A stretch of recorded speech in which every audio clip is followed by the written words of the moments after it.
Just give us a brief history on where you were born and raised, and you and your sister's career singing. Well, we were all born and raised in Oakland, California, at the Great Highland Hospital, and we were raised in the neighborhoods here, had good diverse friendships growing up, and really good diverse friendships after we went to college and all of that. Okay. We were really poor, and I remember sitting around the table, like Leave It to Beaver did. We sat around the table and ate, and my father would say, "I'll scrub floors to send you to college." He didn't, but he said it, and that impressed us that it really meant a lot.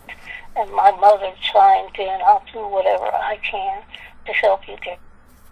We're talking elementary school, first, second grade, work hard, came up with a hard cassette. When did you guys start singing together, you and your sisters? We started singing as children. Actually, my mother would play on the piano and we would sing, and my father would teach us hymns. He wasn't practicing his pastorship when he was with us. He was a truck driver, and he had been a chaplain in the Army. Came up with a Christian background, and we would sit and sing hymns. By the way, we did not have a television. We couldn't afford it. Wow. And so my mother would play and accompany us, and my father would sing, and he had sung with a male group before he went in the service. And my mother was aspiring to be a singer. And back in those days, you couldn't do them both. Right. Successfully. So she stayed with us, and she began to work at night at the cannery so we could work ourselves out of the project. So there's always been challenges and successes. And so my parents broke up when I was in the 4th grade. And we were still coming up in Oakland. We still went to church with my mother at small churches. We didn't go to the same churches where the family was known. So we went to various small churches where sometimes we were the only ones singing. And so I think his name was Parker, who was the minister there, and it was a little small church, and he said, "Why don't you have your girls sing a couple of songs for us?" And so we worked toward that, and people yelled and screamed and hollered after we finished, so I guess they liked us. I guess so. Because, when you're part of a family group, your voices automatically blend. So we were singing in parts, but who knew who was singing which part? Right. Because we blended. And so that was kind of the beginnings, as I know. But when we were real small, we weren't singing in front of anybody. We were in like church choirs and like that, and we were fortunate enough to have a good choir director who, you know, helped you sing your skills and arpeggios for warm-up. And my aunt was a musician. She was our piano teacher. And we got our piano lessons for $1. For $1 for the lesson. And my aunt lived in Oakland too, and she came to the house and taught us. And so we had that comfortable feeling with music in the family. And so when it was time to go to college, there were a lot of things I wanted to be, but I wanted good grades. So all of us did. So we went studying. We wanted to major in music and looked over the syllabus and chose our courses to get in and did our, you know, you have to do the basic courses, you know, the math, English, literature, all of that. You had to have a balanced curriculum. So we took care of a junior college. Okay. Where we could just transfer to a higher level college. So we all went to Merritt College, and we all transferred to San Francisco State. And the music was still our comfort zone, so we stayed in our comfort zone. But we got a lot of good experience going out on tours with the choir and staying in different... Our tour base was always California back then. Nobody was going to Disneyland or anything. We strictly went to communities and sang at other colleges and churches and like that. And so with us each having a different part, we were able to bring that music home, put it together, and that's what we started singing at home in Oakland in the churches, you know. So we had a pretty rich background with the music that we would sing. I backed out from singing, and they would always call me the sickly one growing up. Right. And I was struggling with one illness here and another one there, and so I got strong. Right. And we sang at the Berkeley Community Chorus, and we sang the same kind of literature that we had done in high school. You know, I want to ask you a question here. Yeah. Now, you guys, I know we're going to get to the Christmas questions in a second, but, you know, I just want to give people some background on you. You guys were as teenagers, were part of the civil rights movement. You know, you Yes. what was that? What was that group you said you was with? That was black and white that was fighting for civil rights. The Student Nonviolent Coordinating Committee. The Student Nonviolent Coordinating Committee. Sync, right? So I'm like, okay. SNCC. SNCC, yes. Yeah. So you had SNCC out there. You had the Panthers. Yeah, well, the Panthers came out of SNCC. Okay. But SNCC was kind of integrated with black and white. So, and you say the Panthers came out of SNCC? With everything. Excuse me? Yeah, SNCC was integrated with everybody. So, what happened with the Panthers that they just was kind of strictly black? Well, they were called the Black Panthers. Right. And I think what happened,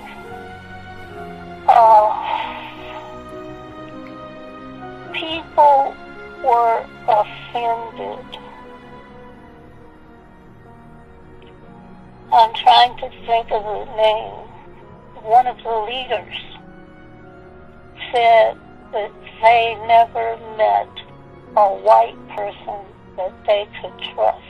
Yeah, I remember you told me that story of my very first interview with you. That was deep. Yeah. And one of the white members, a man who was like his buddy, stood up and said, "Not even me." And he said, "Not even you." And you could hear a pin drop in that room. Now, all the white people didn't get up and leave, just him. Okay. Because he was hurt. Yeah, a lot of those white people were on the front lines with you guys, just going hard as you guys. And they were helping us make money, and they had the know-how for getting money outside of your home group. Okay. They were very instrumental with things. I remember Sharon and I got sick out in the sun so long. They had an art sale where they displayed all of these. Some of it were classic pictures, and some were, some artists of the day. And we had to sit at the table, and each painting had a price tag on it. And it was like they didn't have them going quite a lot back then, but it was like a big flea market. And we had booths, and my twin sister and I, being young and dumb, got the hot assignment. Okay. We were sitting out in that heat, and the thing of it is the place had to be manned in order to make some money. And we were just disgusted because I think we talked to a lot of people, but we only had 2 sales. And it was hot out there, and we needed water. Right. But nobody came and checked on us because they didn't want us to get them to sit there. I know the game. Okay. But it's okay because we put our time in. Yes. We participated, and we learned something. Now, you told me... And we had these big paper drives. Right. Newspaper drives stacked up to the ceiling. We had clothes drives. We sent clothes to the brothers and sisters in the South. And if something needed mending, we had a couple of sewing machines to stitch them up. Okay. We stuffed envelopes with all the calendar and what's going on with SNCC around the country. Because, see, SNCC was kind of a partner of Southern Christian Leadership Council. And, that's the group, the spearhead of that group was Martin Luther King. So that was the connection. Well, there began to be a little rift because Martin Luther King was the integrationist. And the Black well, the black Muslims were the segregationists, but sensible. And then there was the Black Panthers force. Whatever is necessary, shoot. Because remember, they had the rifle guard in front of the door. Yes. They guard it with their rifle. So, they didn't use them too often. It wasn't like nowadays. They were just trying to protect their valuable people, and they knew that they had made some people angry. So we had a decision to make. We could either, people used to mistake me for a Muslim because I like to wear my clothes long, and I always loved hats. But I wasn't wearing the Muslim garb. I wore hats, like my aunt wore hats all the time, and I loved hats. So, sun hat, church hat, whatever kind of hat I could get, I was wearing one. And then it protected me from the sun, too. So, I must have drifted off somewhere because I forgot what I was talking about. Well, I remember you told me you met Martin Luther King and his wife. What was it like singing in front of them? We didn't sing in front of them. That was our secular life. Oh, I thought you. Mrs. Coretta Scott King Mm-hmm. sang a recital for us. Mm. And see, she was making money at Grace Cathedral in San Francisco. She was making money there, and that was going to SCLC. And he was doing business with the pastor groups or something. Okay. But he wasn't very tall. So we got to shake his hand and what have you. Did you ever have a conversation with him or Coretta? More with Coretta because we knew a lot of the music that she was singing. Okay. Because she was a music major on the other side of the country, And we were music majors over here. And evidently she was sitting in the same curriculum as we were, because she was singing a lot of the same music. We recognized it, and we were happy. But it wasn't a huge audience. She didn't have the place full, but it was full enough. It was a good audience.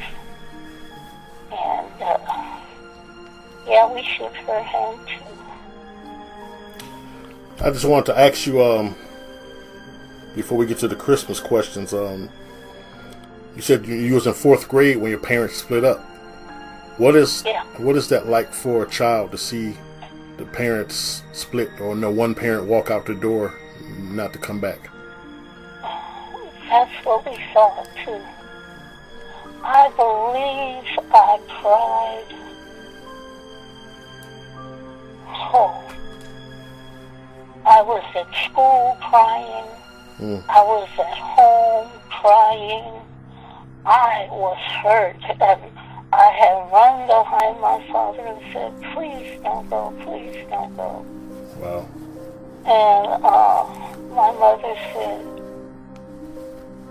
"Don't make him do what he doesn't want to do. Take God as your father." And that was hard to do. Maybe so. Because, I couldn't see God. I had to learn to accept him. If that makes sense. Yes. Makes a lot Fourth of grade sense. is kind of young Yes, it to is. get the concept. Very young. Yeah. Okay. So, my mother told us, well, you leave together and you come back together. And we did. So it's like Laverne kind of had to be real patient with us because she had to pass along what she was taught at home. And then she did the same thing from school. When we were in elementary school, my sister was telling us everything we had to know. It was nice. And she learned to be very patient with us. Yes. Because my Aunt Eleanor, she was a good example of a patient woman.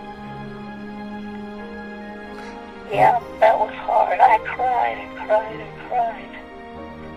And then, you know, I eventually got over it. Yeah. I hated him for a while. But I grew up. We weren't allowed to tell anybody that my parents were broken up. It was supposed to be a secret.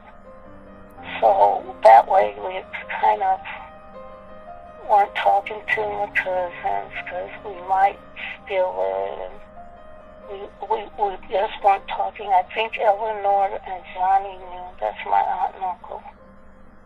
And they're the ones who kept us busy going to concerts and hootenannies and marches on Washington and marches for this protest and that protest. Oh, and they didn't make tennis shoes like they do now. When you got home, your feet were blistering, especially on a hot day. Right. Yeah, so walking wasn't like it is now. It's pretty comfortable to walk by getting some good athletic shoes.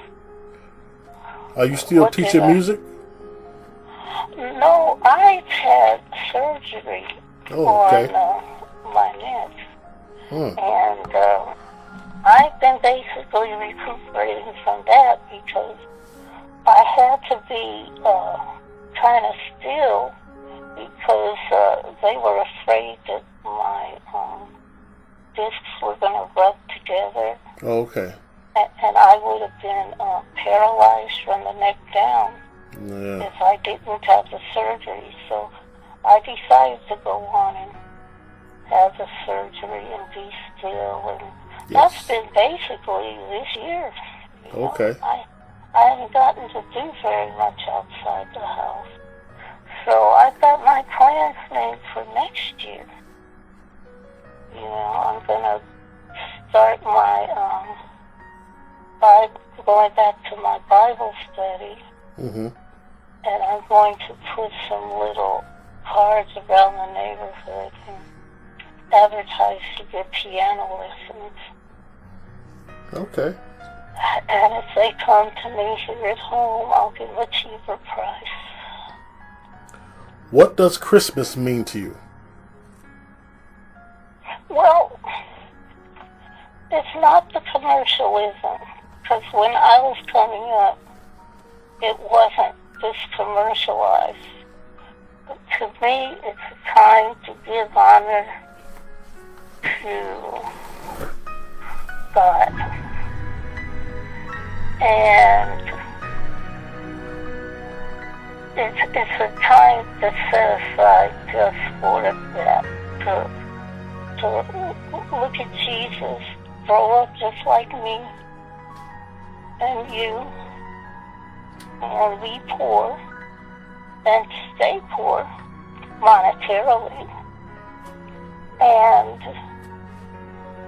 be an example for us to follow. So, with us, when we were young, we basically had a tree that nobody ever had any money for gifts. And so we had a special dinner, and we might have got a new skirt or something. And basically, it would be sitting around and enjoying each other's conversation, listening to the older ones, mm-hmm. and talking.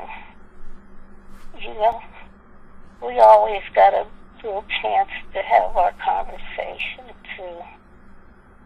But usually the Christmas service was the day before or something. But it's just a warm day to love each other, you know, and not.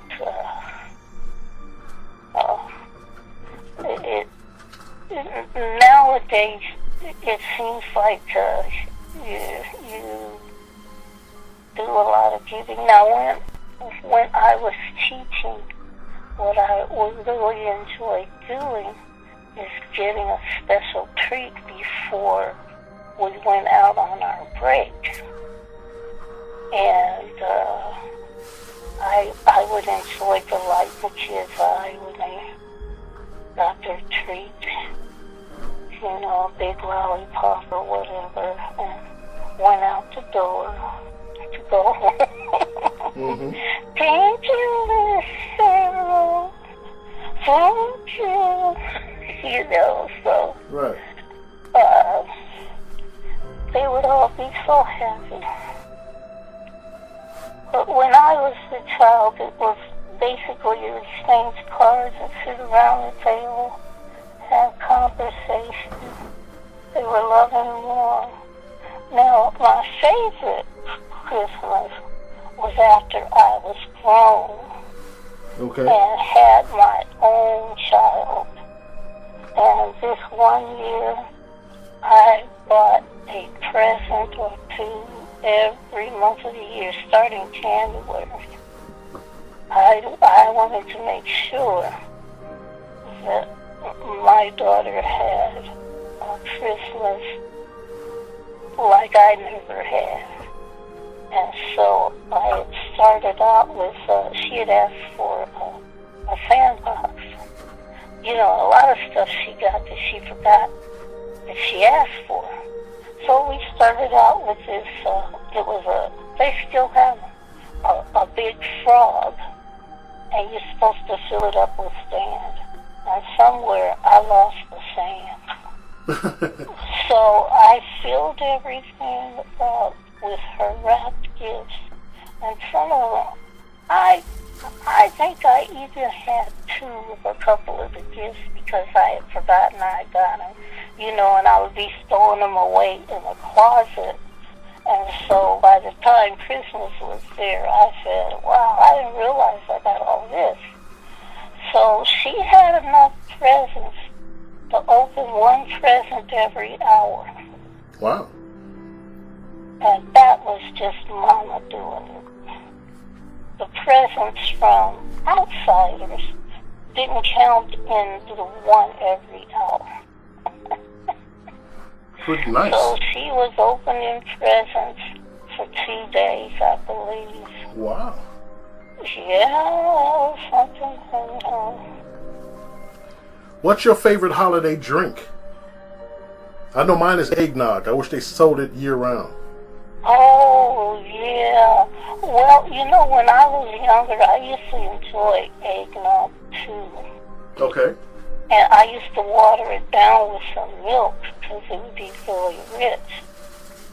And then one of my other drinks when I was kind of middle, high school, college like that was sangria. Sangria, okay. But now it's iced tea. Oh, I drink iced tea with lemon. That's good. Yeah, nice. It doesn't even have to be ice cold anymore because, you know, a lot of places, they don't know how to serve you iced tea. They just give you this lukewarm tea. Right. I think it's ice, so you end up asking for some ice water. So you put your ice in it. Yeah, some of them don't even think to give you the lemon, so you do your squeeze of lemon in there. But now it's iced tea. Iced tea for the elderly. Yes. What's your favorite holiday movie? It's a Wonderful Life. Yeah, that's a classic. They haven't made anything to beat that one. Okay. Yeah, so I like that. What about your favorite holiday song or Christmas song? Birthday of the King. What? Excuse me? The Birthday of the King. I've never heard that one. The Birthday of the King. Really? No. I used to teach it to my kids at school. Okay. In the little village of Bethlehem. And then the second half, Hallelujah, oh how the angels sang. Okay. Hallelujah, how it rang, and the sky was bright. With the holy night was the birthday of the King. Da, da, da, da, da. I played the piano and they sang the tune. Oh, sounds pretty good. Yeah, I was getting them ready for the sounds of what was coming on later. Okay. It's more like a solo. Okay. But, you know, they sang it in unison and they had the support of each other. All right, well, Mr. Manuel, give all the listeners a cheerful holiday wish. Give us something positive. Go out on. Well, I hope everyone out there in podcast land has a blessed and warm Christmas. As the old saying goes, the family that prays together stays together. So pray for peace and love to permeate the world. Yes, ma'am. The whole worldly family has to pray together for world peace. That'll be great. And we'll get it. We'll get it? Yeah, we'll get it. Just keep praying. Wow. Because we need it. What a day that'll be. Mm-hmm. Thank you for letting me speak to you. I'm sure I'll be speaking to you again before the GRMs. 2020 GRMs. Oh, can you just give your sisters a shout out and everybody else a shout out, please? Okay. Your sister, Sharon, and what's your other sister name? Sharon is my twin. Yes. And she's been going to the church preparing for holiday rehearsals there. Okay. She's still active in the music there, and Laverne is active at her group. She sings in the women's group. Okay. Yeah, she stopped singing in the choir now. What are your plans for Christmas? Are you guys going to get together? We're going to get together just like we always do. Oh, that's going to be great. Have our pleasant conversation. And drink some sangria? Oh, I don't think any of us can drink sangria anymore. Oh, but some sweet tea. We'll have some sweet tea. There you go. Yeah, I think Laverne can have eggnog. Okay. I think Sharon can too. Yeah. Well, Miss Manuel. I haven't had all the surgery that I have, you know. Right. I'm glad you're still here. You're still here to see another holiday. Yes. Well, thank you, Ms. Manuel. Thank you for taking the time to talk to me. You made me smile. Thank you. I hope I made you smile. Yes, you did. Thank you very much. Okay. So you take care now, and we will talk to Merry you soon. Christmas and Yes. Happy New Year's, and make it all blessed. Yes, ma'am. Because it comes from the inside and comes on out. Yes, ma'am. Thank you. Okie dokie. Talk to you soon. Okay. Goodbye. Bye-bye. Miss Cheryl Manuel, y'all.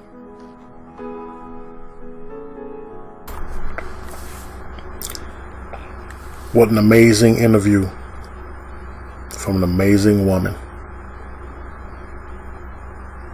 And in my lifetime, I've met a lot of them.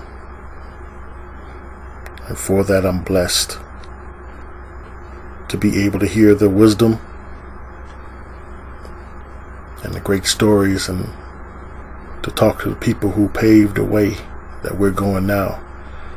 And hopefully I can be half as good, paving the way for others that's coming behind my generation. Merry Christmas, y'all. Miss Manuel, Merry Christmas. Enjoy that tea. And may you have many, many more. Just amazing. Happy holidays.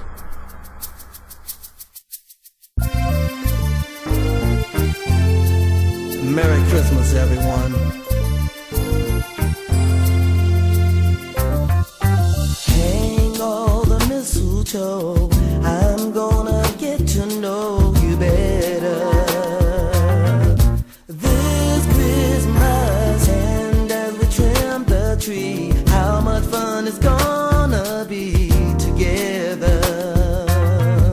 This Christmas, the fireside is blazing bright, and we're caroling through the night. And this Christmas will be a very special Christmas for me.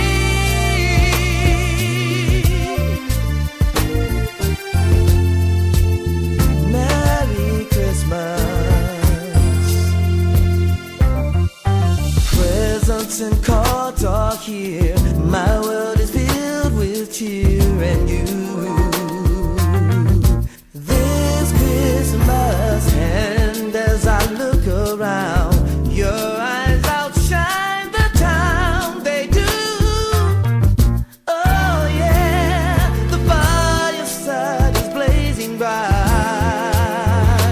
and we're caroling through the night. And this Christmas will be a very special Christmas for me. Shake a hand, make a friend, yeah.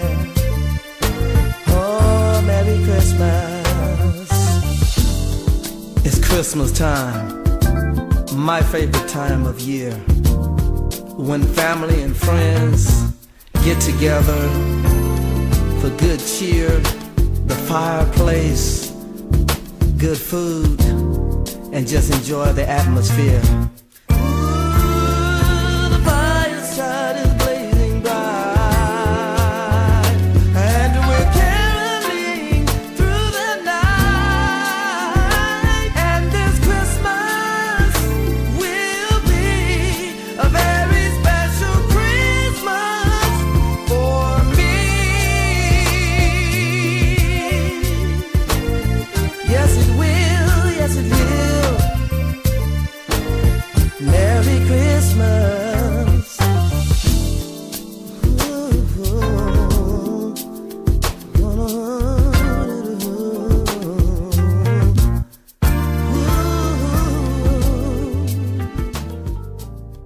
Okay, family announcement.